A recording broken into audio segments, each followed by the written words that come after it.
Welcome back to the show. We're at the Barbecue Center. We got Gary Broadhead with the Raging Cajuns women's basketball program. We got the Primo lit up. We're ready to go, guys. He said we're gonna be doing a Boston butt. Now, Gary, they call it a Boston butt, but it's not the back end of a pig. It's from the shoulder. Wow. This is your shoulder bone right here. So this is kind of what, when you hear the term pulled pork sandwiches, this is the cut of pork they use. And there's a lot of fat and marble in there, a lot of flavor. On the one side, when you buy it at the grocery store, you'll see a lot of meat. And then when you take it out the package, you'll see this fat cap. Now, this is a pretty thick fat.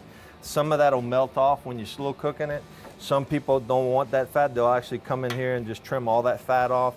I'm of the opinion that, you know, it's gonna come off whenever we do our pulled pork, so I just like to leave it on. Now, to season it, I learned this trick from a guy, Chris Marks. He's like a 8-time grand champion of the Kansas City Invitational. That's like winning the World Series 8 times. Just doesn't happen. And this was a technique he showed me. First thing he does, he takes regular yellow mustard, not Dijon. Actually, when he sent me to the grocery store, I brought French's back. He said, "Oh, you got the good stuff." He said, "I normally get just the no-name brand." He said, "But you just put a good coating of this nice yellow mustard, and that kind of gives it a flavor. Plus, it's a sticking agent, so that when we put the dry rub on there, it has something to stick to." The next thing we're going to put on there, and this is again one of his products, is called Memphis Rub. It's a competition rub that he formulated for Boston butt. Now, when you don't take a big whiff because it's tart. Ooh. It's got some kick to it. Yeah, not a lot of season as far as pepper or salt, just a lot of herbs. So we're just gonna, you wanna coat it really generously. You can't, it's a big chunk of meat, so you really can't put too much of this rub on it, but you wanna do both sides. We're gonna flip it over, and we're gonna put it on this side. And if you're being real careful, you can even, you know, stand it up on end, and then, you know, do the end pieces. But we're just gonna kind of just put a good bit of this on it. Then the salt and pepper and the kick is, I like the butt rub. You know, and with a little butt rub makes everything better. So we're gonna sprinkle some of this on, and this is another competition rub that I think between these two seasonings and rubs work really, really well together. So we're gonna, again, put enough on this side. We're gonna flip this over. We're gonna put this on. And again, you can kind of dust the end caps by just putting the palm of your hand, let it bounce off your hand. And again, it's called a rub. You don't have to pat it down. You just want to just kind of dust it.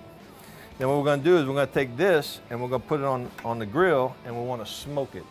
Now, the thing he told me is that when people are smoking either a big piece of meat like a brisket or a Boston butt, you want to put it on the grill at a low temperature and the meat temperature as cold as possible. So, I mean, if you're taking it straight out the refrigerator, that's a good thing. Because what will happen is the smoke that you want to penetrate the meat to give the meat flavor will only go in up until a certain inner temperature of the meat. Like once the inner temperature hits 140, it can't smoke it out. It's going to steam it out.